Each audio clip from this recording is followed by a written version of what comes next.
Hey, pilot, welcome back to Ready for Pushback. I'm Nick Fialka, and today we are talking all things Part 135, Part 91, corporate flying. I'm talking to Jared Weiss. He is a representative from Higher Up Talent Services, which is a subsidiary of Wheels Up. And we have a great conversation all about getting into the 135 and the Part 91 world in that corporate and charter aviation world, what kind of pilots they're looking for, how they find pilots. If you are a person that is interested or doesn't even know anything about that world, you should go give them a shout. Go find Higher Up on LinkedIn. There's a lot of information in our show notes and stuff like that. But it's a great conversation. I think you're really going to enjoy it. All right. So sit back, relax. Let's get ready for Pushback. Most pilots don't understand what career opportunities are available in the world of aviation. They're making career decisions based on advice from friends or posts on internet forums, meaning they are taking huge risks with their livelihood without having all the details. This podcast was created to help you understand the aviation industry so you can find your dream job. Let's get ready for Pushback. Here's your host and my dad, Nick Fialka. All right, Jared Weiss in the house. How are you, buddy? I'm doing great, Nick. How are you, man? Man, I'm good. Thank you for coming on the show. We've been trying to talk about this for going on 3-4 months now, right? Yeah, it's been a long time, so I'm glad we nailed down a time and we get to chat a bit. Yeah, you're like a important muckety muck, so it's hard to get on your schedule. I don't know about that. So you are part of Higher Up, which is kind of a new organization. Can you explain to the pilot at home what Higher Up is? Yeah, for sure. So Higher Up is a premier talent agency for aviation in general. So think if you are a pilot and you need a role, or if you're a mechanic or a chief pilot, and then Higher Up can help place the right pilot with the right operation. And you guys focus on the Part 91, 135 world mostly. Is that correct? I'd say 85, 90% sure. We do dabble in the 121 here or there, but main focus is 91. Okay, great. And so you guys are the avenue to people that have a need for aviation support, whether it's flying planes or fixing planes or running a flight department. You identify potential candidates, and then on the other side of that coin, there are people that own airplanes or small or large like airplane companies, and they partner with you. Yeah, exactly. There's a mix of what I would call recruiting, like active recruiting, where we just have active spots open, and we can talk about how that works. And then also another mix of headhunting, where a Part 91 owner says, I've got a G550 and my insurance says I need this, please go find it. And then we do. And then there's a whole other aspect to just like the standard 135 operation that you're talking about as well. Okay. Talk to me about the types of clients that you guys have. Sure. So we have, the single airplane 91 owners, they've got, whether it's a corporate business jet that they're using for their company to send managers out across the country, or they own it themselves for personal use, as well as small to medium-sized 135. So the 135 operators that have, 2 to 5 planes, maybe they've got 15. And that's kind of our bread and butter. Because as you know, being a pilot yourself, the pilot quote unquote shortage, which, if you want to call it that right now, is a little odd in the 135-91 world, because some of the insurance and safety companies drive what you can do. So I can find pilots pretty much all day right now, but a current and qualified in a specific airplane is hard for insurance. So we go out and we find those for our clients. Yeah, that's so. For if you're a pilot listening who is thinking, oh, this is sounding pretty interesting, how does it work? And when he talks about the insurance, all these companies have the aircrafts insured, and they're insured based on the safety requirements and this and that. And one of those requirements is like, hey, if you're going to have a pilot in this thing, it can't be just like two new people that have less than 200 hours, right? They have to have a certain number of hours, and each plane probably is different. But I would be willing to guess that is in the upper side of the 2,000, 3,000 plus hours. Do you think that's about right? I'd say for PICs, that's pretty accurate. They typically want like 2,500 to 3,500 for anybody in the seat usually. And it's a bonus, a very good bonus for the owner's pocketbook anyway, if you have 250 hours in type already. So that way they deem that as an experienced pilot. Got it. So do people ever like, hey, look, I just need somebody with hours and I'll give them a type rating? Yes. Yep. That happens. There's generally some caveats to it, whether that's like a training agreement saying, hey, since you don't have a type rating, you must agree to work for this X amount of time, or say, hey, I'm going to buy you a type rating, so I'd like you to take a shorter salary for a year or whatever that is to coop up the difference. That makes sense. I mean, some kind of carrot, because the worst thing in the world would be to get somebody a G5 type rating and then all of a sudden they roll out. Exactly. Certainly wouldn't want to be on that side of that coin. So how do you guys find both sides? Like, where do you look for clients, and then where do you look for pilots? How do you get the word out? Yeah, I'll take clients first. That one's interesting for us because we're a company that won't work with just anyone. If somebody knocks on our door client-wise and says, I want you to go find pilots for me, we don't just say yes right out of the gate. We vet them as an operation. We have a safety team and a safety department that goes through and looks at their training syllabus, their schedule, their quality of life, their pay, to make sure it's what it needs to be in our industry. And we don't want to undercut anybody. We don't want to hire we've been using G550s. We don't want to hire a G550 over here for $100,000 a year and then another one over here for $250,000. We're going to do our due diligence and make sure that the client is a good person to work with, because we've all flown those people that aren't. So we want to make sure we're helping pilots get to the right place. So if they make the vetting, we'll work with the client, and we find those clients through various ways. Some are through just connections, whether that's aviation, adjacent events, going and talking about, the Super Bowl or the Kentucky Derby, being at those places and meeting people. And the rule 6 degrees of separation is true. So typically if somebody owns an airplane, they have a friend that owns an airplane, and then, referrals are our best friends. So if you're listening and you know anyone, please send them our way. Oh yeah, for sure. Well, there are many there for sure airplane owners. Boy, I think that it's got to be hard as a person that owns either one, relatively pricey aircraft. Well, all aircraft are relatively pricey, but you own your Gulfstream, you kind of do your thing, or you own a few of them.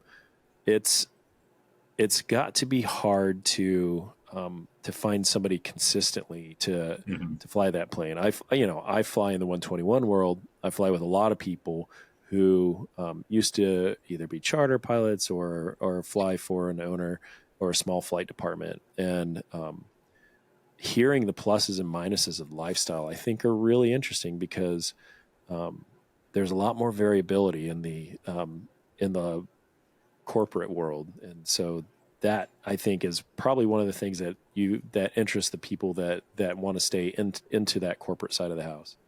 Mm-hmm. Yeah, I mean, the quality of life is the aspect that we preach to our clients and our owners, because it's one thing, like you said, to find a typed and current pilot, but then the consistency of it is what you have to deal with. So the 135 world's, I don't want to say simpler, but it's a little more cut and dry, because it pretty much mirrors the 121 rigs. You can only fly so many hours a day or so many hours in a row, and that's easy enough to go to an owner and say, hey, I'm getting close to my time. We need to figure something out. That part's fairly simple. It's when you get into the 91 world where those regulations are a little more blurred, per se. So we like to find clients that mirror 135 or 121 I want to say for the pilot's sake, but for everyone's sake. Nobody needs somebody tired up front flying the airplane around. Shameless plug for 2 pilot crews. Yeah, let's go. So that you're right. We try and preach that to our clients because we act on the consulting side as well. So if they come to us and say, hey, we fly 500-600 hours a year on a single pilot crew, and be like, hey, how about you hire a 3rd pilot so we can start giving people some breaks, and we'll even, try and work with them on schedules and help with the client see how they can do that. And it's actually better for them, their bottom line, than burning out just one crew over and over again. So I think that's where we probably advocate for our crews a little bit more than some other people I've seen in the past, where we're really trying to look out for the flight crew and just make sure that they're getting the best for themselves. Because, we both have kids. You want to be present at all times, both in the cockpit and at home. And nobody's present if you're tired and, working 300 to 600 hours a year. So, yeah. I would also say with that, the business of owning an airplane is also the business of employing those pilots, and yes, being able to structure a small flight department that creates a really good quality of life. Yep. That will keep those people there longer and they'll have more job satisfaction, and they're going to be willing to offer you more and remain longer and be more consistent and reliable than if you just burn them out. If you just burn them matchsticks, like, nobody wants that. Yeah, exactly. And some of it's even just education. Some of our clients, it's maybe their 1st or 2nd airplane that they've had. So it's easy for us to come in and do exactly what you're talking about. Say longevity is better if you fix it on the front end than if you're just burning through people. And we can do that once again through our consulting, or even just showing them, hey, this is how you utilize technology to help your company out and not, burn people out and keep them around longer. Yeah, absolutely. That's so interesting. So on the other side of the coin, like, where are you meeting these pilots? We do it through a few different avenues, actually. So the team at Higher Up has a pretty tenured aviation background. Most of us have been in the aviation industry a while. We have one person, or actually a few now, that have been in aviation 20 plus years. So we have a good area of connection there. And then all the people doing the actual interviews are pilots. They've flown 121, 135, been there, done that. We know what we're talking about. So we each have our own community in and of itself. And then outside of that, we're going to tons of events throughout the year. So you'll see us at some of the big aviation expos, walking around talking to people. In 2025, you can expect to see some Higher Up specific events that'll be pretty exclusive to what we would call it Higher Up an elite pilot, which I can delve more into that. Yeah, no, tell me about that. What are your, talk to me about these events. Kind of going along with how we find the pilots. So there's what we call specific roles. So we put them up on our website. You can go and apply. Like if you see right now I need Beechjet 400 pilots. If you qualify, you can apply for a Beechjet 400 captain role. However, we have 3 programs, and actually 4 now, that we work with, that if you're a pilot who's just open to work, you're interested in something, you're just looking for the right fit, maybe not necessarily a specific airplane, you can go be, we call Higher Up Ace, Elite, or Pro, and we also have an Achiever, which I'll get into that. But the elites are the captains. They're captain qualified pilots. They have a few type ratings. They've been around for a little bit flying in the world. So you apply for that, you'll go through a vetting interview with Higher Up, and we're going to give you an ATP oral exam and basically ground check ride. We're going to ask you A to B, take me through pre-flighting the aircraft all the way through buttoning it up at the end of the day. What does it look like? How do you do it? Because we want to place the right pilots and the best pilots with our clients. So if you make it through the HR interview and the technical interview with Higher Up, then you'll get put on an approved list. And then you'll also get put on a newsletter or email that only our approved pilots get. And then you can get placed into any role that we get. So if we think your profile's a fit, then we'll call you up and say, hey, Nick, I've got this G650 that is in Arizona. Do you want me to put your resume in front of the owner, and you can tell me yes or no. If you say yes, I'll send it over.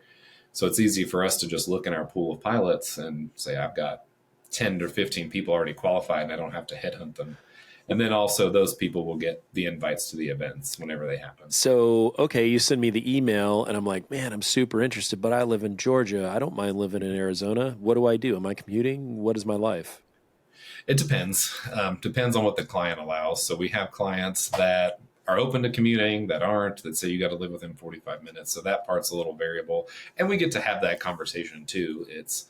Maybe it's not a definite no. Maybe it's oh man, well, I'd love that, but I got to move. So then we go and negotiate relocation packages, or maybe there's, a way we could get a schedule set. So it's a lot of back and forth, us advocating for both at times. We have to advocate for both. So we try and do it pretty fairly so everybody's happy.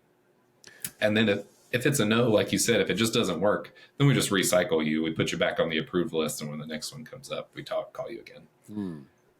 Yeah. And now you guys are also going to be doing like special events throughout the year as we go into 2025. How do I find out about the special events? So the first ones are going to be specific to people that are on the higher up approved list that we were just talking about. So the best way to do that is to either go to higheruptalentservices.com or to our LinkedIn and go through the application and approval process. Because once you're on that approved list, you'll get the newsletter, which will announce all of those events. We have talked about doing some broader events, and then you can just go follow our LinkedIn to get those, because that's where we'll post them, is LinkedIn and newsletter. You guys also do a lot of outreach, a lot to give back. I was at Peachtree DeKalb at the Girls in Aviation Day with my daughter, which was super fun. And Renee was there, the head honcho, if you will, of higher up. And, everybody was, just there giving back to the community, helping the girls understand that they can be pilots, and just there was no room for interviews or like finding new pilots there, but it was a great opportunity to just provide a little love on this community. And I love that you guys do all that. Yeah, it's fantastic. I think most of our team are first generation pilots, if I remember right. So I guess we realize how important that is. There had to be, that switch that flips in somebody's head that's like, oh, maybe I could do that. And I think we try and show that through the event you're talking about, the Girls in Aviation Day, all the way just through our attitude on the team, which is one of mentorship and one of helping people out, which I'll talk about the other program that I didn't mention before, which is our Higher Up Achiever program, which is anybody from 0 to we move them out of that at 1,000 hours. And that's just, hey, I want to stay up to date on aviation news. There's not an interview that goes into that, but we will, if you want us to look at your resume, do coaching, ask us questions about, how do I prep for the instrument check, right? Anything of that nature. You're just getting into aviation, you want to know more, and then you can go and talk to one of our team about getting into that as well. So we just want to build the aviation community from the ground up, whether they're 6 years old at Girls in Aviation Day just learning about aviation, or they're in their commercial multi program. I love the idea of the Achiever segment, because everybody I talk to, everybody, the people that listen to this show, they love this aviation industry. They are on this path to be in aviation, to be paid to fly. And everybody's in a different path. Some people are in the military, some people are in the civilian, some people are, they're in college or in flight school right now, trucking through it, or they've already landed their job, whatever that is. I love the idea. We always talk about networking, and that is, like, getting involved there at the Achiever segment when you are low time, like, that is just an awesome way. First off, it's great for you. It's so smart for y'all, because you can kind of cradle to grave a pilot, or cradle to cradle. Sorry, just keep it going with no graves involved. But you can take a pilot and bring them all the way through the program, even as they're gaining hours, and also offer them influence on, these are the things we're looking for. As you're pursuing your flight time, Like tell me some of those things, right? So I've got 500 hours. I've got my, I'm got my CFI and I'm making my way, and I really want to be, Part 91 pilot, and I'm trucking my way there, but I feel like I'm forever away from 3,000 hours. What are some of the things that you're telling them? Yeah, we tell them to consider, one, what kind of life do you want to have as you're getting older? Because, that could look different at times too. Whenever I was a young and newly married pilot, I was willing to move anywhere at any time and, fly any airplane to get flight time. And there's a lot of people like that. And that's fine, and that's going to change over time as you come up. And we want to be the ones there to say, hey, this is where you're at now. You don't need to learn how to fly the G550 Part 91 yet, but here is the time that you could look at and people that are hiring at your time so that you could build hours faster, or maybe you're short on nighttime. So we'll say, hey, go try this. Even talk about cost sharing, because that's a big deal. Sometimes you need a boatload of nighttime, but it's hard to spend hundreds of dollars just to go fly at night. So we'll say, hey, maybe try and go find this club, or go and look at this group over here where they're just cost sharing airplanes and you can get time cheaper. So just meeting them where they are, because it's a little bit different for everyone, to help them make the best decision for them. Because I could tell you, go grind out 3,000 hours in a 172, but nobody's going to hire you if you only have 3,000 hours in a 172 to go fly their Gulfstream. We want to talk quality time and best path, and honestly, even regions. 91 aircraft typically gravitate towards 3 main categories throughout the country. So we talk about that and help them make long-term decisions, not just the quick, I need 100 flight hours, but hey, this is what your life is going to look like once you get there. Make sure that's what they want. So smart. That's the best. I love that. It's the opportunity to not just be that high time pilot to get picked up and pushed over to some place, but to have some mentorship along the way as you're building that time and understanding what the industry is and where it's going, because things fluctuate. Things are fluctuating now. Everybody's, the conversations I'm having today are way different than they were 24 months ago. And that's it's going to continue to change. And but being involved with you guys is the way, you can stay on top of it. You can pivot as you need to first. And that, I think, is going to be the big difference maker. Yeah, I think so. And just as you said, airlines and 135s is the same. 2 years ago, we're just sucking up pilots left and right, and they were going full force, and that changed seemingly overnight. And I think we're kind of on the uptick again. They're starting to move some. So that's, working with people to say, hey, what's best for you and your family? Because what's best for, someone who's looking at a second career or is tired of their 9 to 5 and wants to get into flying may look different from the ATP graduate who's, ready to go burn a hole in the sky. So yeah, it's true. And throughout your life, you gain perspective, and that different things become more important or less important, and all of that changes.